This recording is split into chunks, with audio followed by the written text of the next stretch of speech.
Hello, I'm Paul Beckwith. We know that as global climate warming, global warming, climate change accelerates, we're getting polar amplification, so the poles are warming much faster than the equatorial regions. There's also a huge difference between the warming of the land versus the warming of the oceans. Obviously, the warming of the land is much, much faster than the warming of the oceans. Also, we're finding that high elevation regions, mountaintops, etc., are warming also much faster than the global averages. So there's a huge distributional effect of where the warming is occurring. So, when we talk about global average temperatures rising above pre-industrial, above by 1.5 Celsius for 2023, of course, nobody lives in an average temperature region, right? There's fluctuations. So there's a very interesting paper that came out recently on looking at how temperature extremes influence the distribution of species, because in general, as things are warming, plants and animals are trying to migrate towards the poles, to regions that they're used to living in, right? The conditions where they, the niche that they occupy on the Earth system. There's a whole field of biogeography which looks at different ecozones on the planet and explains, why a desert is in one place, a tropical rainforest is in another place, etc. I mean, there's obviously, the biogeography depends on the the temperatures in the regions, the temperature variability throughout the year, and also on the rainfall in each region and its variability throughout the year. So there's a whole field of biogeography. So, but what we want to really see here is if we look at how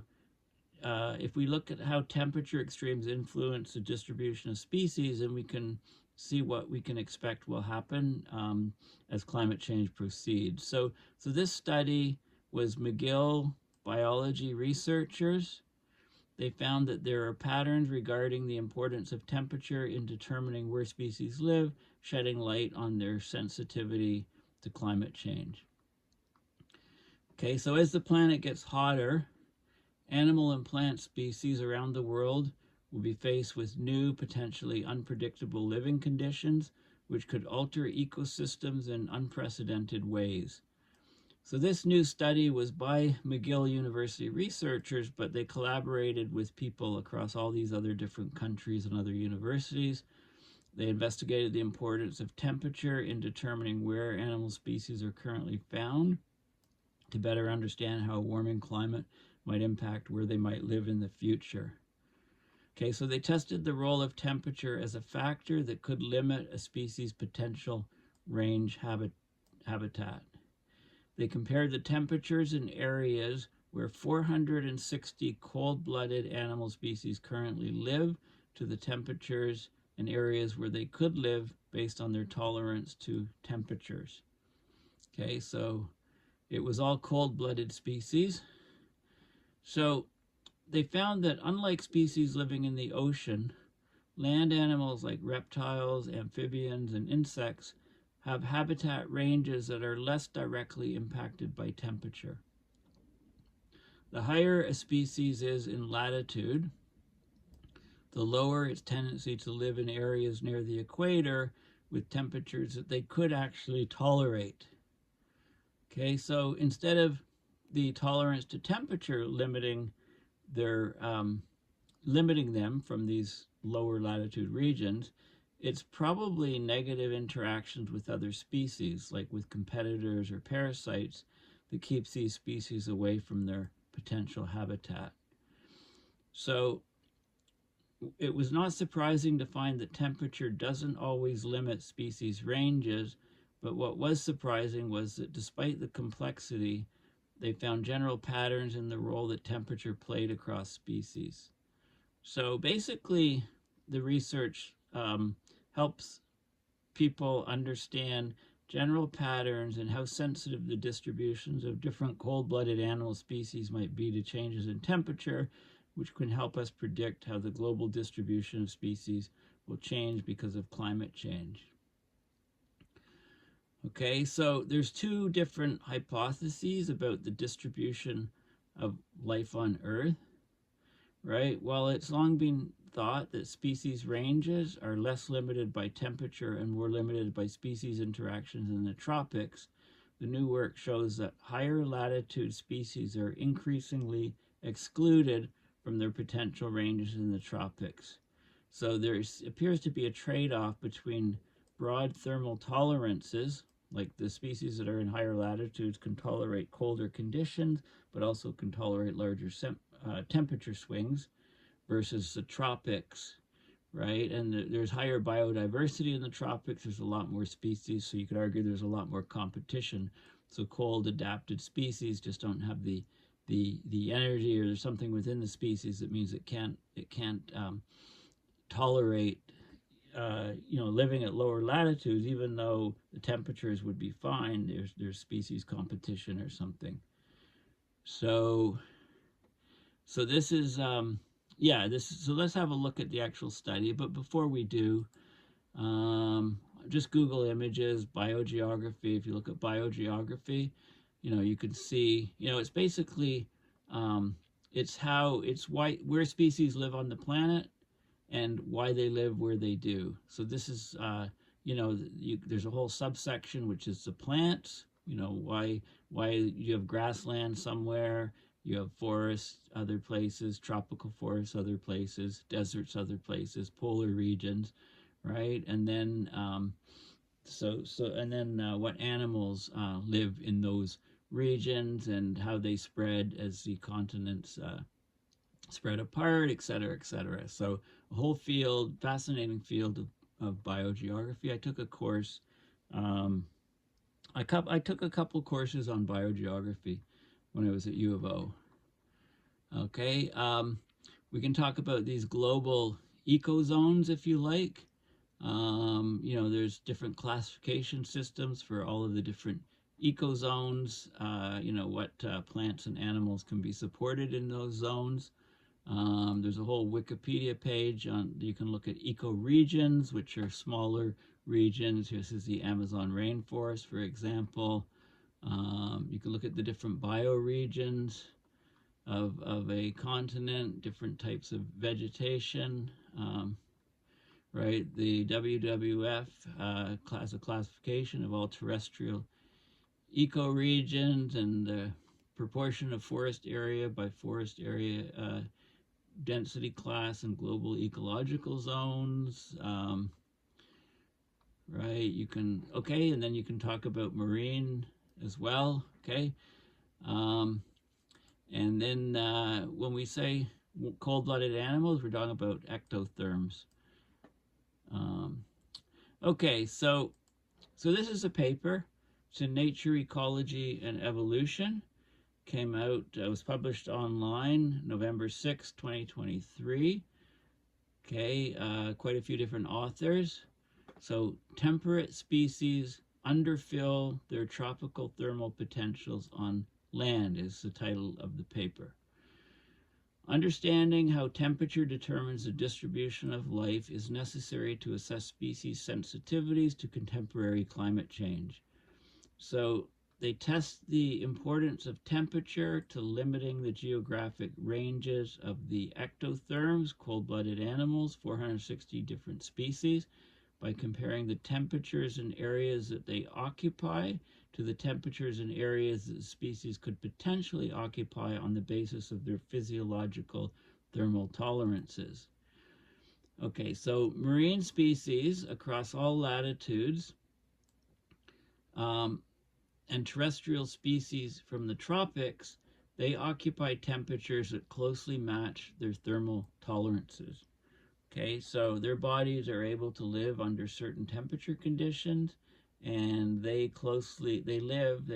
actually occupy and live in regions that are very close to those very close to being within those tolerances. So they can't go outside of those where they live much, because their body couldn't handle the temperature.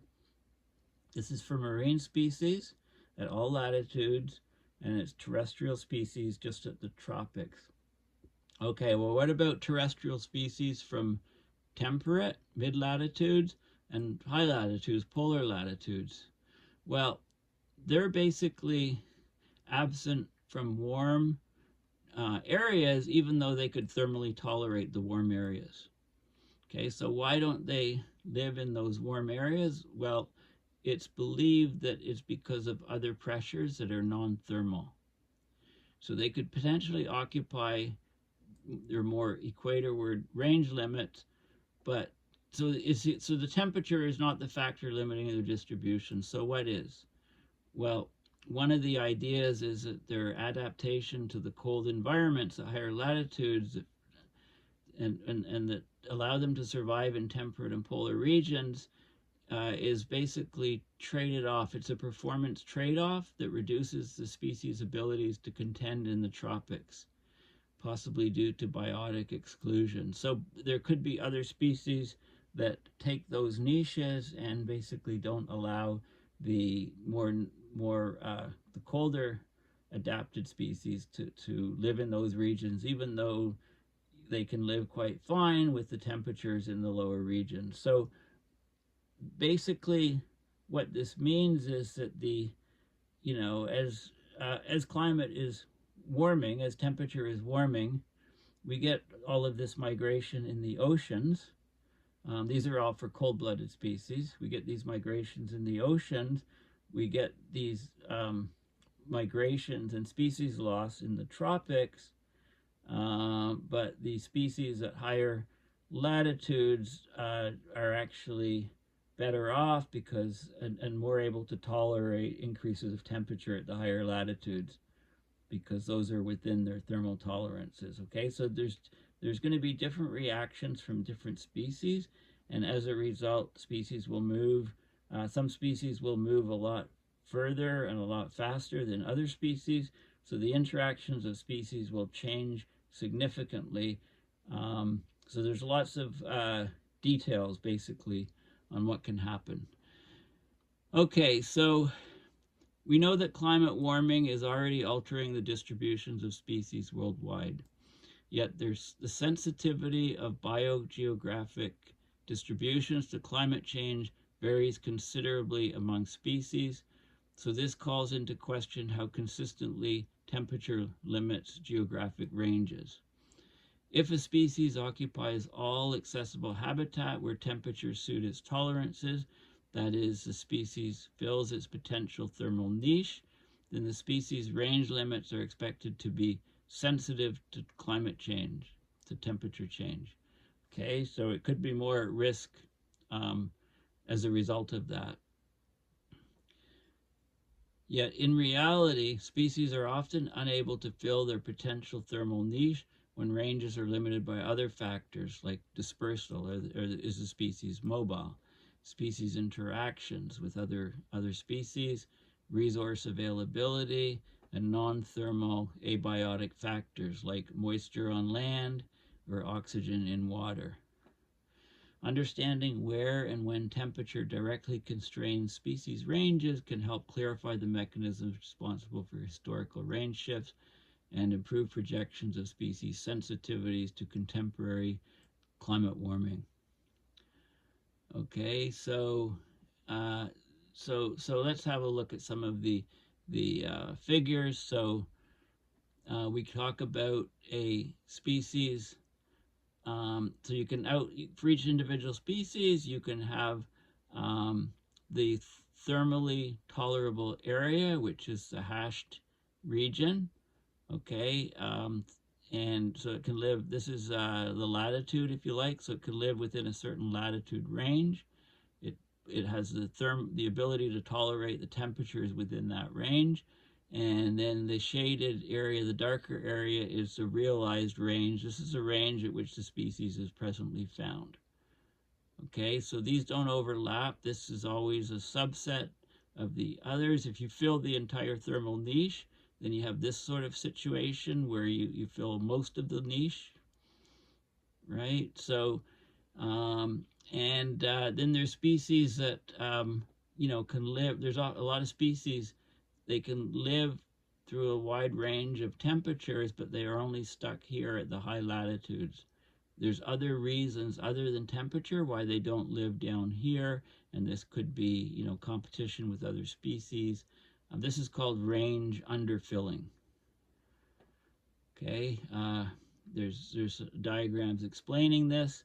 Let's have a look at some of the species. Okay, so they looked at 460 different cold-blooded species. And this is all of the results here. And so there's 460 different vertical lines here, and it shows the species, the thermal tolerance ranges. And you can see the parts of the niches that are filled up are the okay, so you can see that species are underfilling their warm thermal niche and cold thermal tolerance limits. They underpredict the cool thermal niche. So anyway, okay, so let's have a look. This is all the species is in A. Okay, this diagram. They looked at subtidal marine species, so species that were always in the water. If they were attached to the bottom, then they were never exposed to the air. So subtidal marine species, and their different species and their niches.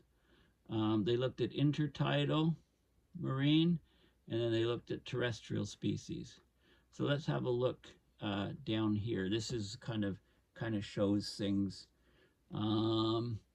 These are species in the warm niche and cool niche, and the distribution of all of these different species is shown in a bell curve here. And you can see that you can see the kind of tolerances, temperature tolerances, and down here we get underfilling of the niche. Okay, so and the warm here. Okay, so there's lots of statistics, lots of data, and some of them are actually a bit difficult to kind of figure out. You have to spend a lot of time and look at these, but the bottom line is this showing it better? No, not really. Okay, well, the bottom line is that there's there's thermal tolerances for each different species, but for some reason the species that live at higher latitudes in the colder regions, even though by temperature they could tolerate living closer to the equator, they don't, because they probably because there's just too much competition. There's more biodiversity in warmer region. There's more different interactions between species, so they just they spend a lot of energy to adapt to colder temperatures at higher latitudes and to larger temperature swings, so they just can't tolerate the they just don't bother living at the warmer latitudes. And so they're going to do quite well with climate change, those species, because it can get warmer and warmer at higher latitudes, and the temperatures don't quickly go outside their temperature adaptation range. Meanwhile, species in the ocean pretty much fill their thermal niches. So, a species at the equator, is basically adapted to live at the equatorial temperatures. And if temperatures rise, it's hard for it, a lot of them will die off. A lot of them are very sensitive to rises in temperature, and they're at risk of being lost as temperatures rise, not being able to handle the higher temperatures. Species living in the ocean at higher latitudes, when that water gets warmer, they can always migrate towards the pole to cooler water, or I wonder if some of them actually adapt to the warmer water temperatures by going deeper into the water, right? If they don't have to be at the surface, they can go deeper into the water and find cooler water there. I wonder if that happens. And you know, but it's the species that it's the species on land that live at high latitudes that seem to have you know, they're not filling their thermal niches, so they can tolerate larger, higher temperatures and still do okay. Not be driven out of their niches, unless of course you know their food sources go or something like that. There's other, because there's lots of interactions within species that aren't really considered. And they don't look at warm-blooded species; they just look at cold-blooded species in this study. Anyway, it's an interesting interesting paper, and you know, it's important for us to understand these distinctions between species and what their tolerance levels are. You know, is temperature the main factor? You know, a lot of species, it might be precipitation, it might be the type of vegetation there, you know, certainly a big factor. So it's complex. I mean, they try to isolate this to just cold-blooded species and look at how the temperature sensitivity changes. So thanks for listening. Please consider going to my website, paulbeckwith.net, donating to my PayPal account to support my research and videos. Thanks again. Bye for now.